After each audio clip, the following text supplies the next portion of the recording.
رب دو جہاں، اے رب دو جہاں، ہر شے میں تیرے جلوے، ہر شے میں تیرے جلوے، ہر چیز تیری پہچان، اے رب دو جہاں۔ السلام علیکم ورحمۃ اللہ وبرکاتہ۔ دوستو، آپ سب کو ہمارے یوٹیوب چینل کنز الایمان اسکول ٹی وی میں خوش آمدید۔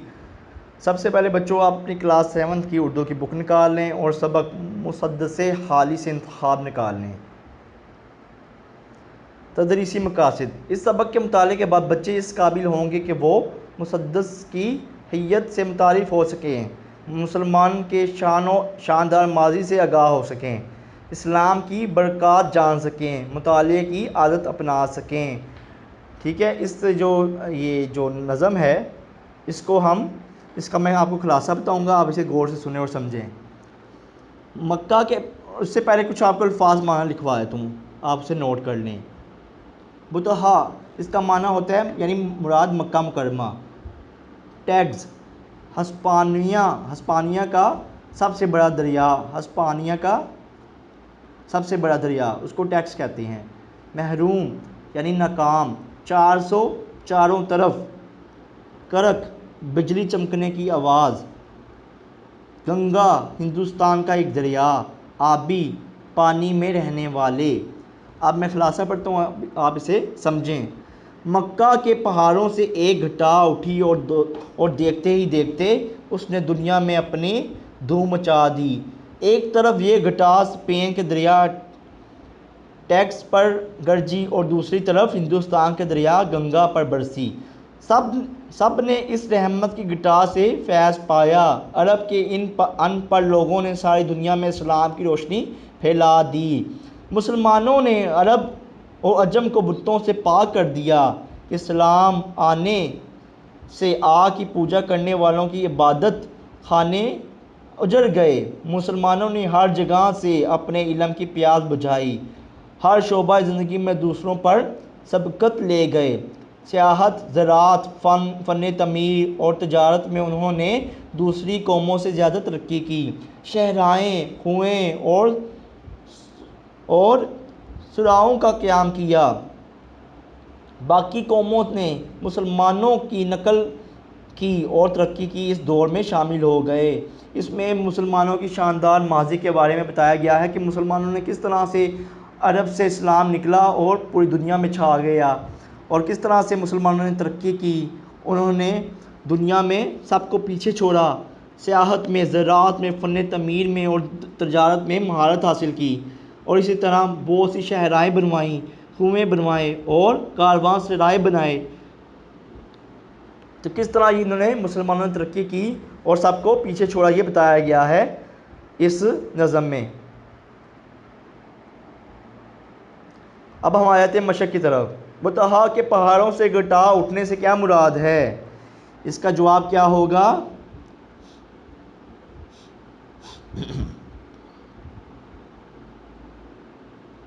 بطحا کے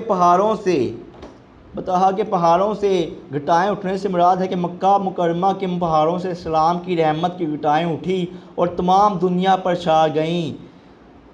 اللہ تعالیٰ نے نبی کریم صلی اللہ علیہ وآلہ وسلم کو مکہ میں پیدا کیا اور آپ کی رحمت نے ساری دنیا کو مالا مال کر دیا۔ ٹیگز اور گنگا کہاں ہیں؟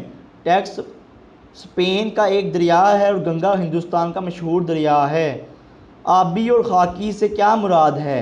جواب: آبی سے مراد پانی میں رہنے والے مخلوق اور خاکی سے مراد خشکی پر رہنے والی مخلوق۔ سوال نمبر 4، امیوں سے کون سے لوگ مراد ہیں؟ جواب: امیوں سے مراد عرب کے ان پڑھ لوگ ہیں۔ سوال نمبر 5، عرب اور عجم سے کون سے ممالک مراد ہیں؟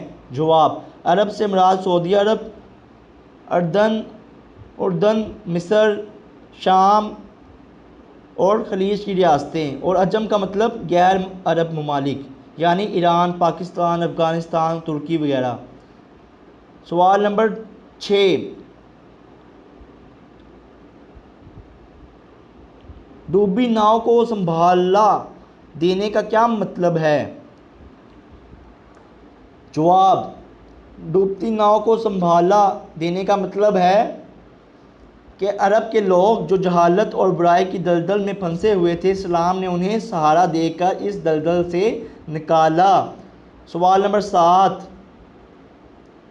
توحید مطلق سے کیا مراد ہے؟ جواب، توحید مطلق سے مراد خالص توحید ہے، یعنی صرف اللہ کی عبادت کرنا اور اسے ایک ماننا، کسی کو اس کا شریک نہ ٹھہرانا۔ سوال نمبر 8،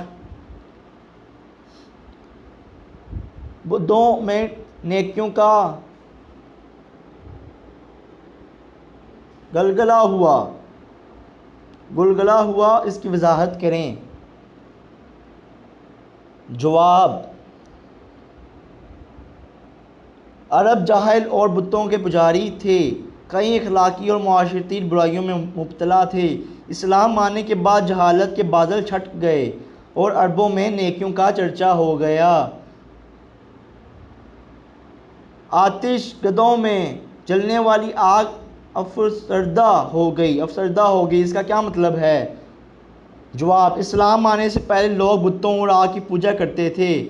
اسلام کی روشنی پھیلنے کے بعد لوگوں نے اللہ کی عبادت شروع کر دی اور بتوں اور آگ کی پوجا چھوڑ دی، یوں آتش کدے ویران ہو گئے۔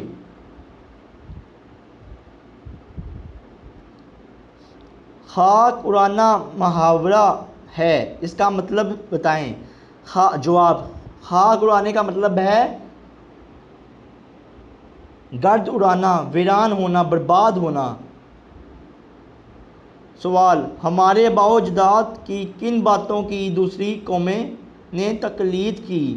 جواب، ہمارے آباء و اجداد نے تعمیر و ترقی، ذرائع آمدرفت اور تجارت میں بہت سے کارنامے کیے جن کی دوسری قوموں نے تقلید کی۔ سوال، اس انتخاب میں ایک حدیث نبوی بیان ہوئی ہے، اس نثر کی صورت میں لکھیں۔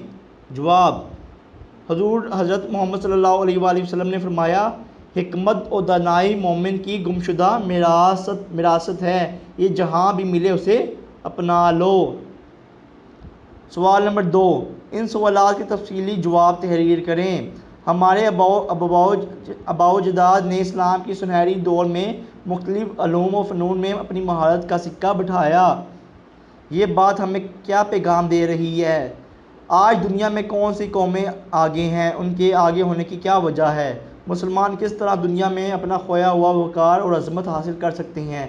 یہ 3 سوال ہیں، ان کی تفصیلی جواب آپ نے اپنے کسی بڑے کی مدد لے سکتے ہیں یا اپنی سوچ سے اس کے جوابات دیں۔ سوال نمبر 3، درست جواب پر ٹک کا نشان لگائیں۔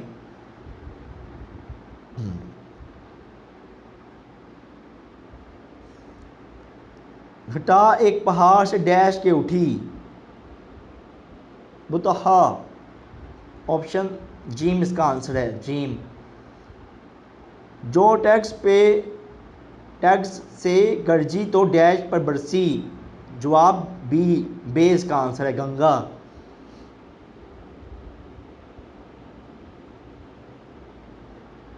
کیا ڈیش نے جہاں میں جالا؟ کیا ڈیش نے جہاں میں اجالا؟ کس نے؟ اس کا جواب کیا ہے؟ امیوں، یعنی جیم، اس کا جیم آپشن اس کا آنسر ہے، جیم۔ سوال نمبر 4، ہوا جس سے اسلام کا ڈیش ہوا جس سے اسلام کا بول بالا، دال اس کا آنسر ہے۔ رہے اس سے مرحوم آبی نہ خاکی، الف اس کا آنسر ہے۔ ہر ایک ڈوبتی ناؤ کو جا سنبھالا، دال اس کا آنسر ہے۔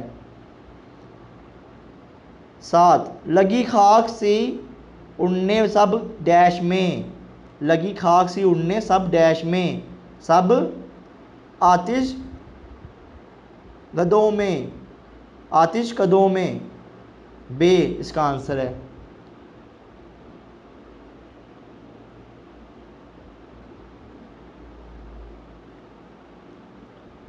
جیم اس کا آنسر جو ہے وہ دال ہے، معبودوں میں۔